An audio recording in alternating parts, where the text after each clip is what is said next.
कल्याण मंदिर स्तोत्र में भगवान की भक्ति का प्रसंग चल रहा है और भगवान की भक्ति के प्रसंग में आचार्य भगवंत बड़े गूढ़ रहस्यों को भावात्मक रूप से व्यक्त कर रहे हैं। आचार्य भगवंत संसार के प्रत्येक प्राणी के लिए भगवत भक्ति के लिए प्रेरित कर रहे हैं कि आपने यदि एक बार भी प्रभु के दर्शन किए होते तो इस जन्म में आपको दुख नहीं उठाना। एक बार भी भक्ति की होती तो अभी आपको संसार में दुख नहीं उठाना। ये तो निश्चित है। भगवती आराधना ग्रंथ को पढ़ रहे थे, उसमें भी 2-3 दिन से भक्ति के विषय में लिखा था कि यदि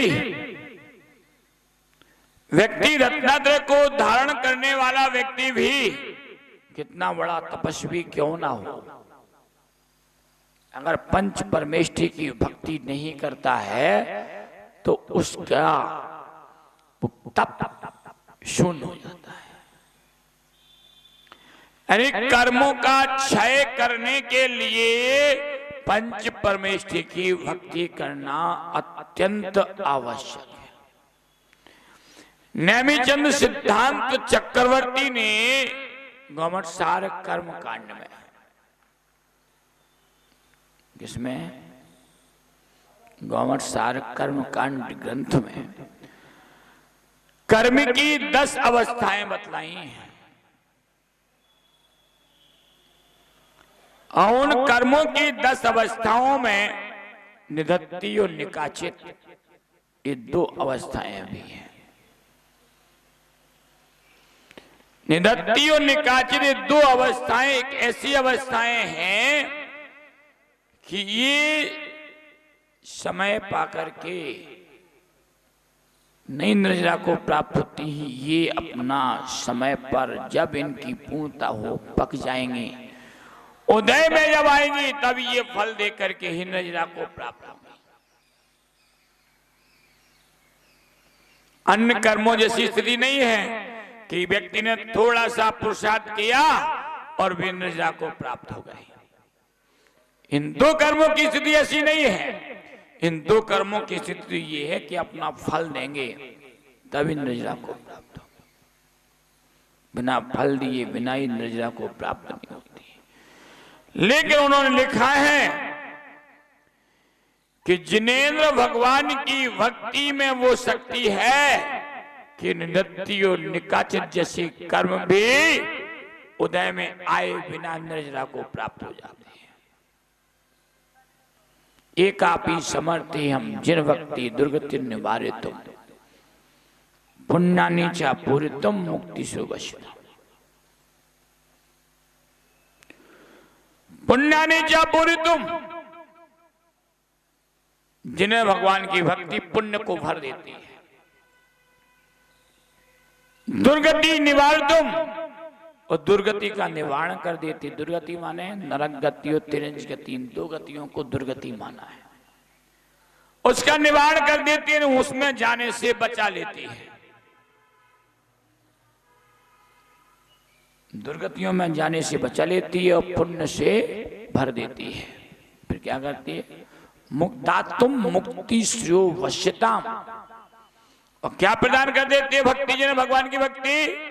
मुक्ति श्रेयो वश्यताम, मुक्ति रूपी लक्ष्मी को बस में कर देती है। जिन्हें भगवान की भक्ति करने वाले के मुक्ति रूपी लक्ष्मी भी बस में हो जाती है। जब कर्म की निर्जरा होगी, निधत्ति निकाचित जैसे कर्मों की निर्जरा भी भक्ति से हो जाएगी तो मुक्ति रूपी लक्ष्मी तो प्राप्त होगी। इतनी सामर्थ्य जिन्हें भगवान की भक्ति में। तो वही यहां पर कहा था उन्होंने कि अभी तक हमने एक बार भी जिन्हें भगवान की भक्ति नहीं की, इसलिए हम संसार में दुख उठा रहे हैं। अब आपके मन में प्रश्न तो आ रहा होगा कि इस बार मनुष्य जन्म में तो मिला है, इसमें हम भगवान की कितनी भक्ति कर रहे हैं, रोज रोज भक्ति कर रहे हैं, तो आगे तो हमें पंचम काल में जन्म मिलेगा ही नहीं, दुर्गतियों में हम जाएंगे ही नहीं। उसके लिए आगे उन्होंने श्लोक कहा है, आकर्णितोपि महितोपि निरीक्षितोपि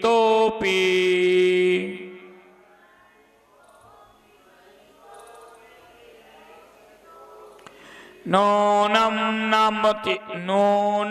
न चेतसि मया विद्धितोषि भक्त्या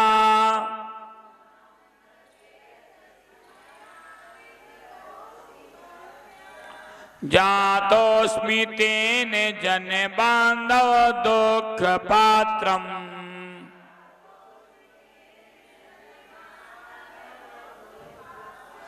यस्मात् क्रिया प्रतिफलन्ति न भाव शून्य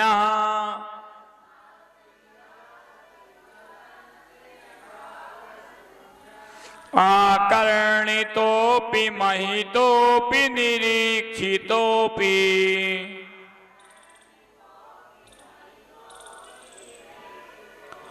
नूनं न चेतसि मया विद्धितोषि भक्त्या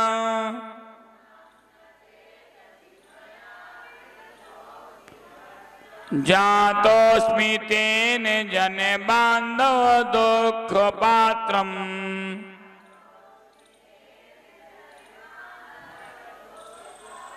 यस्मात् क्रिया प्रतिफलन्ति न भाव शून्यः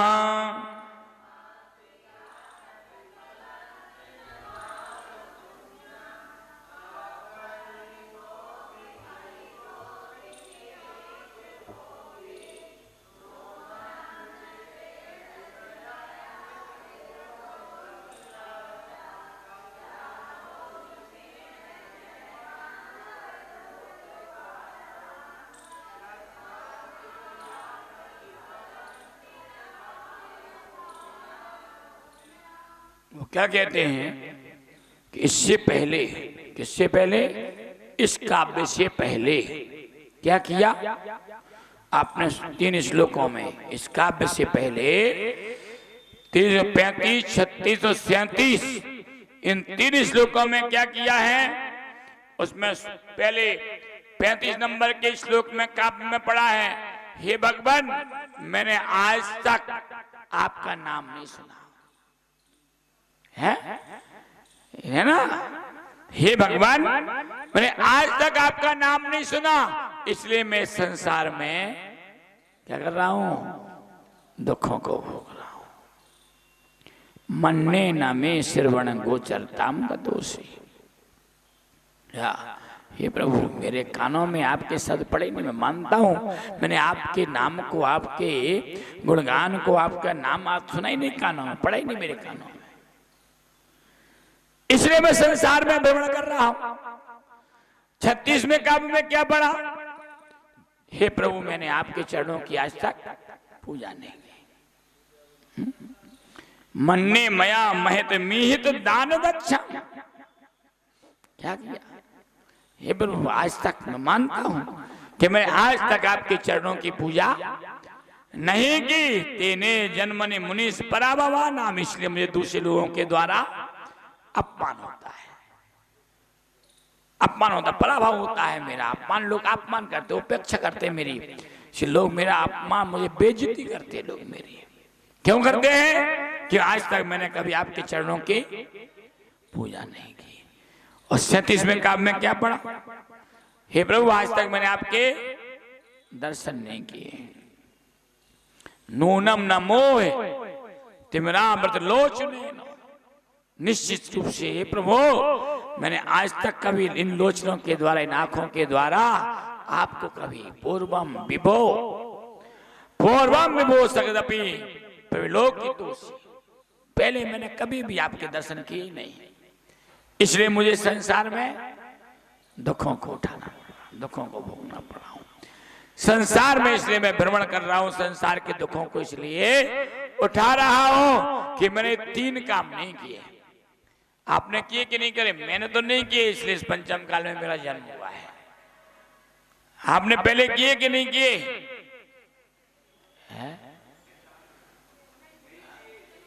हैं?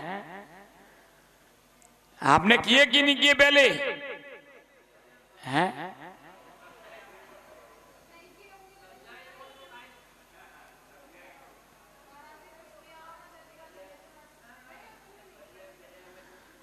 अरे नहीं किया, किया होता तो यहां पंचम काल में अंजाम नहीं होता। अब आगे इस श्लोक में कह रहे आर्टिस्ट में कहा, मैं तुमने कर भी लिया होगा तो कैसे नहीं किए, आगे बताते हैं। जन बांधव माने हे जगत बंधु, हे तीनों लोगों के जगत स्वामी, हे हितकारी जगत बंधु, मया मेरे द्वारा आप आकर्णितोपि, आकर्णित माने सुने भी गए, आकर्णित माने सुने भी गए, आकर्णित भी हुए, सुने भी गए, कानों से आपका नाम सुन भी लिया है, फिर भी महितापि मैंने आपके चरणों की पूजा भी की होगी, मानता हूं कि आपके चरणों की मैंने पूजा भी की होगी, निरीक्षितोपि देखा भी होगा। उन 3 श्लोक का भाव यहाँ पर क्या है? मैंने आपका नाम, मैं मानता हूं कि मैंने आपका नाम सुना भी होगा, मैंने आपके चरणों की पूजा की भी होगी और मैंने आपके दर्शन किए भी होंगे, लेकिन फिर भी नूनम निश्चय है, लेकिन फिर भी निश्चित रूप से बात है कि क्या क्या निश्चित है? भक्त्या भक्ति पूर्वक चेतसी चित्त में ना विदतोषी धारण नहीं किए गए हो, सुन भी लिया, देख भी लिया और पूजा भी कर लिया, लेकिन फिर भी निश्चित रूप से भक्ति पूर्वक अपने हृदय में आपको स्थापित नहीं किया। कैसे? जैसे हनुमान जी ने राम लक्ष्मण को स्थापित कर लिया था हृदय में, मैंने वैसे आपको अपने हृदय में स्थापित नहीं किया। ये तो कह रहे भक्त्या चेतसी ना विदतोषी, भक्ति पूर्वक अपने चित्त में, अपने हृदय में आपको धारण नहीं किया, पूजा भी कर ली, नाम भी सुन लिया और दर्शन भी कर लिए। आते ना, मैंने कल कहा था, कल परसों कहा था, आए दर्शन करने के लिए भगवान के सामने मुट्ठी भर चावल रखे और आंख बंद करके हाथ जोड़ लिए। करते हो कि नहीं करते हो? क्या भाई कमलेश जी हैं? अशोक जी हैं? ऐसे दर्शन करते हो कि चावल चला दे टेबल पर आंख खोल करके कि जमीन में ना गिर जाए, हैं? इसलिए आंख खोल के चावल चढ़ा दिए और फिर भगवान के सामने आंख बंद कर ली। आंख बंद क्यों करते दर्शन करते समय? बताओ। भगवान के सामने दर्शन करते समय आंखें क्यों बंद करते हैं? मैं आपकी बात नहीं कर रहा हूं। आज के समय में दर्शन करने वाले 95 यानी 95% लोग आंख बंद करके दर्शन करते हैं।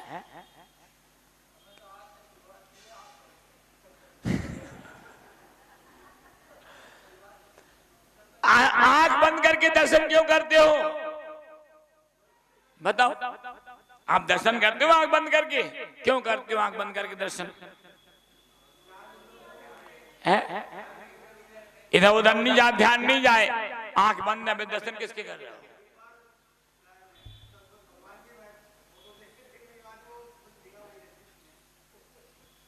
आंख बंद करके दर्शन क्यों करते हो? बताओ। मन नहीं भटके? मन, हे भगवान कैसी बातें करते? मन नहीं भटके। आंख चाहे खोलो चाहे बंद करो, मन को तो जाना जाना हुआ जाएगी जाएगा, उसे कोई रोक पाएगा?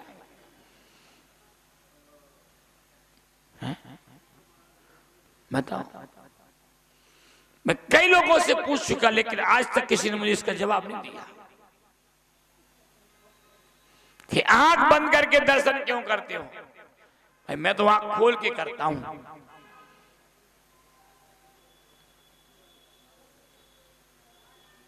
तो आप बंद करके दर्शन करते हो, क्यों करते हो दर्शन?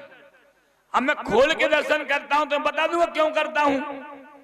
आप बंद करके करते हो तो बताओ क्यों करते हो बंद करके? हैं? अरे ध्यान तो भटकेगा। आंख बंद, दृष्टि भले नहीं जाए तुम्हारी तो तुम्हारी इधर उधर भी नहीं तो सामने भी तो नहीं जा रही। कैसे रहते हैं? ऐसे कैसे निगाह में रहता है? और मां जो नाक पे आके कौवा बैठ जाए फिर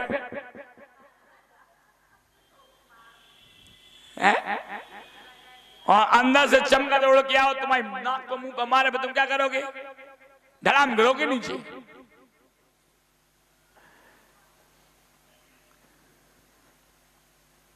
अरे हृदय कमल में छवि तभी बसती है जब आंखों से देखें, ध्यान से देखें। किसी वस्तु को जब लंबे समय तक देखते हैं तो उसकी छवि कहीं पर भी जाएंगे तो बार बार याद आएगी। और कहीं आप मंदिर में आए, एक बार चावल चढ़ाते समय एक बार देख लिया, फिर आंख बंद कर लो, फिर तुम्हें याद रह जाए तो जाने। लंबे समय तक वो छवि कभी भी आपके हृदय कमल पर, आपके नेत्रों में कभी बस नहीं सकती। कहीं पर भी देख लेना।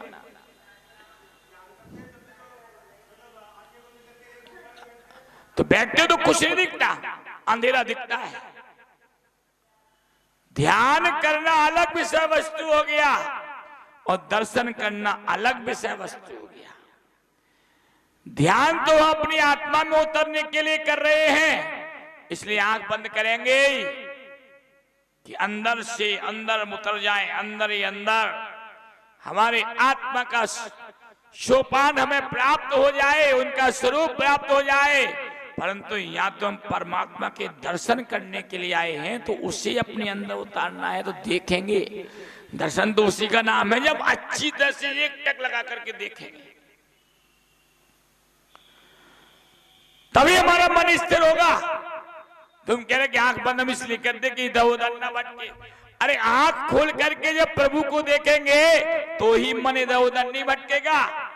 एक टक लगा करके जब देखते उनकी बीतराग छवि, हे प्रभु आप बीतरागी हो, सर्वज्ञ हो, हितोपदेशी हो, आप 18 दोषों से रहित हो, आप समोषण में विराजित होते हो तो 4 अंगुल ऊपर विराजित होते हो।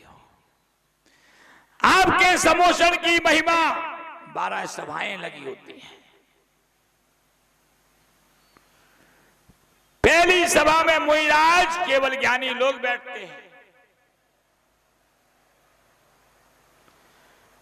दूसरी सभा में कलवासी देवियां बैठती हैं, तीसरी सभा में आरिकाएं और श्राविकाएं बैठती हैं, चौथी सभा में ज्योतिषी देवियां बैठती हैं, पांचवी सभा में व्यंतरी देवियां बैठती हैं, छठवीं सभा में भवनवासी देवियां बैठती हैं। कितनी सभा हो गई? 7वीं सभा में भवनवासी देव बैठते हैं, 7वीं सभा में ज्योतिषी देव बैठते हैं, 8वीं सभा में 9वीं सभा होगी, 8वीं सभा में व्यंतर देव बैठते हैं, 10वीं सभा में कलवासी देव बैठते हैं, 11वीं में मनुष्य बैठते हैं, राजा इंद्र, राजा चक्रवर्ती, जितने प्रकार के मनुष्य थे सारे मनुष्य 11वीं सभा में। 12वीं सभा में सभी प्रकार के तिरंज बैठते हैं। ये भाव बना करके भगवान के समोषण नई समोषण की रचना बन पा रही है। हे प्रभु आप 18 दोषों से रहित हो, सर्वज्ञ हो, आप अष्ट प्रातिहार से युक्त हो, आपके जन्म के 10 अतिशय प्रकट होते हैं, आपके केवल ज्ञान के 10 अतिशय प्रकट होते हैं। देव लोग आपकी जय जयकार करते हुए 14 प्रकार के अतिशय प्रकट करते हैं। आपकी मुद्रा क्या प्रसन्न चित्त है, पूर्ण वितरागी, आपको संसार के पदार्थों से कुछ भी लेना देना नहीं। इस प्रकार का विचार करते जब भगवान के उस वितराग छवि को निहारते हैं, तब अंदर से भाव रोमांचित हो जाते हैं, तब दर्शन होता है। और जब ध्यान करने बैठोगे, फिर वो प्रभु की प्रतिमा कहीं नहीं जाएगी आपकी आंखों के सामने से, फिर नहीं जाएगी। और नहीं तो आंख बंद, चावल चढ़ा गई, कुछ नहीं मिला। इसलिए यहां पर कुमुदचंद स्वामी वही कह रहे हैं कि भाई हमने पहले आपको नाम भी सुना, पूजा भी की, दर्शन भी किया, लेकिन भक्ति पूर्वक चित्त में चेतसी ना विदतोषी, अपने चित्त में उस भक्ति पूर्वक आपको धारण नहीं किया। बात समझ में आ रही है? तेर उसी से मैंने आपको अपने चित्त में धारण नहीं किया, इसी कारण से क्या है, दुख पात्रम जातोस्मि, दुखों का पात्र हो रहा हूं। क्यों दुख भोग रहा हूं, क्यों दुखी हूं संसार में? आपको अपने हृदय में स्थापित नहीं किया, इसलिए संसार के दुखों को भोग रहा हूं। इस बात क्योंकि भाव शून्य, भाव से रहित क्रियाएं ना प्रतिफलंती, वे क्रियाएं सफलता को प्राप्त नहीं होती, फल नहीं देती हैं। यदि भाव नहीं हो और केवल क्रियाएं करते जाओ, तो उन क्रियाओं से कोई फल मिलने वाला नहीं है। क्रियाएं तो तभी फल देती हैं जब उन क्रियाओं में हमारा भाव लगा हो। कोई भी काम, चाहे सांसारिक हो, चाहे लौकिक हो, चाहे पारलौकिक हो, प्रत्येक में यदि भाव है आपका, तो ही आपको क्रियाएं फल देने वाली होंगी। वो भाव नहीं है तो कोई रिजल्ट निकलने वाला नहीं है। विद्यार्थी स्कूल में यदि भाव से पढ़ेगा तो उसे जल्दी याद हो जाएगा, और केवल पुस्तक देख रहा है, भाव कहीं और लगा है तो क्या कहते, अरे हमें तो याद होता ही नहीं है, हम तो बहुत पढ़ते हैं।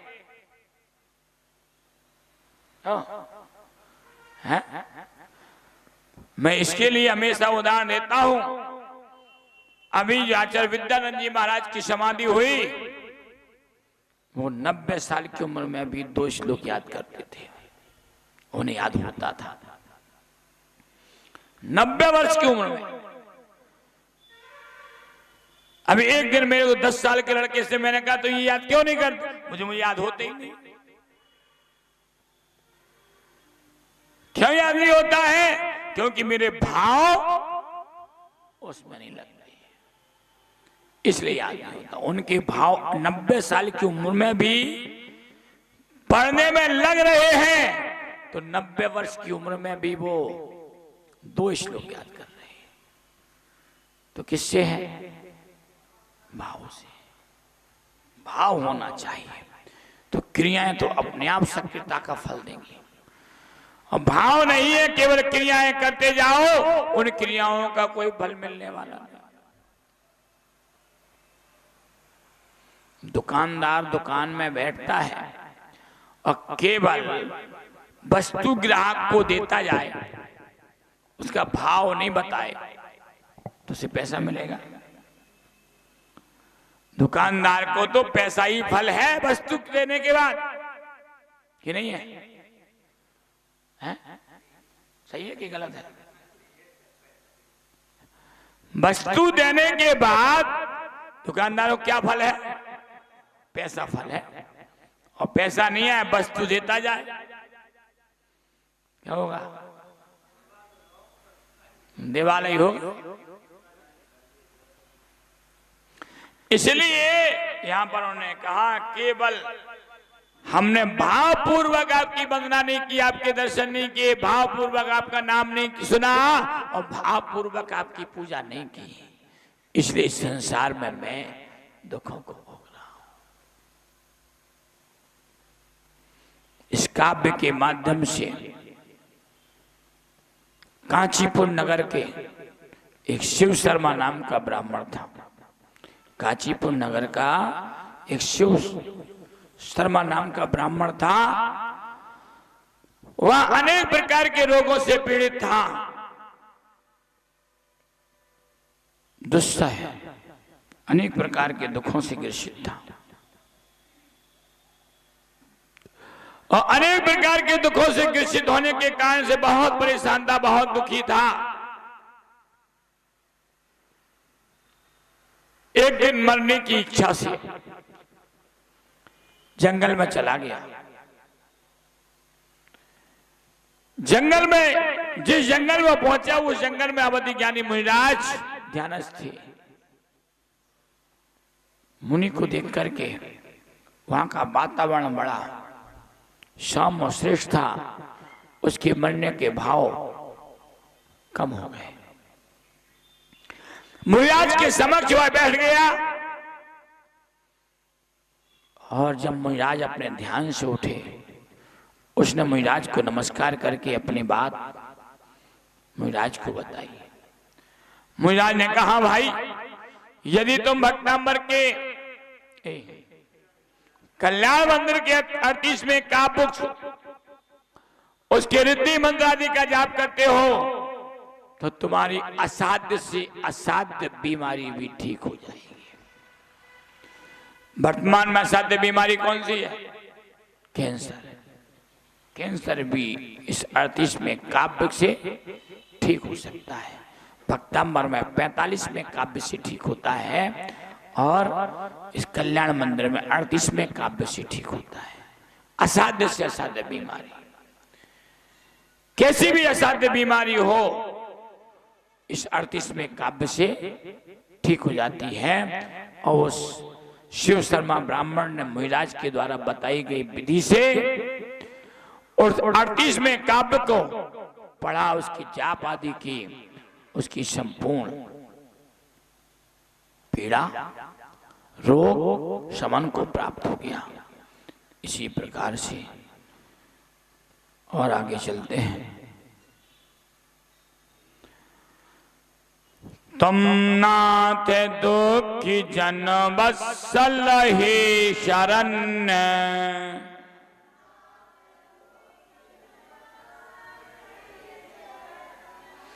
कारुण्य पुण्य वसुते वसीनाम वरेण,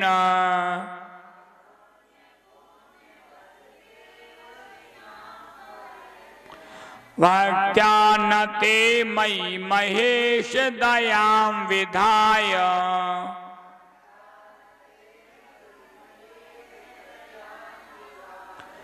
दुखांकुरो दलन तत्परतां विधि,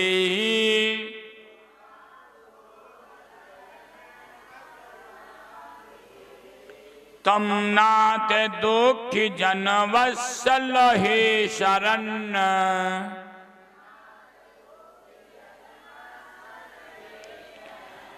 कारुण्य पुण्य वसुते वशिनाम वरेण,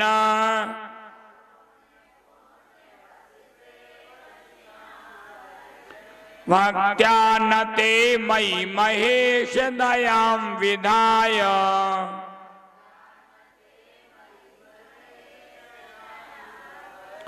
दुखांकुरो दलन तत्परतां विधि।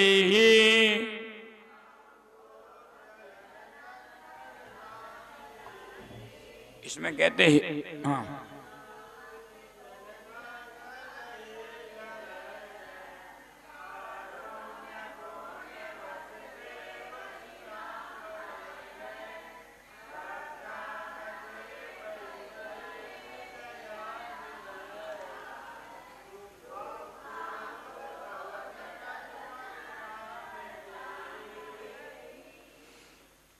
ये कहते हैं, नाथ हे प्रभु, हे भगवान, हे जिनेन्द्र प्रभु, दुख जन वत्सल, आप कैसे हैं? दुखियों पर वत्सल भाव वाले, प्रेम करने वाले, दीन दुखी लोगों पर आप प्रेम करने वाले हैं। हे शरण, शरणागत प्रतिपालक हैं, आप कैसे हैं? शरणागत हैं, प्रतिपालक हैं। जो भी आपकी शरण में आ जाता है उसे आप शरण दे देते हो। कारुण्य, हे दया की, कारुण्य माने हे दया की पुण्य बस्ते। पुण्य माने पुण्य बस्ते माने जमीन, भूमि हो। आप दया की पवित्र भूमि हो, पुण्यमयी पवित्र भूमि हो। आपके अंदर दया ऐसा भरा हुआ है, जो भी आपकी क्षण उसके लिए दया से परिपूर्ण, उसको संसार से बचने का उपाय बताने लगते हो। इसलिए आप दया की पवित्र भूमि हो।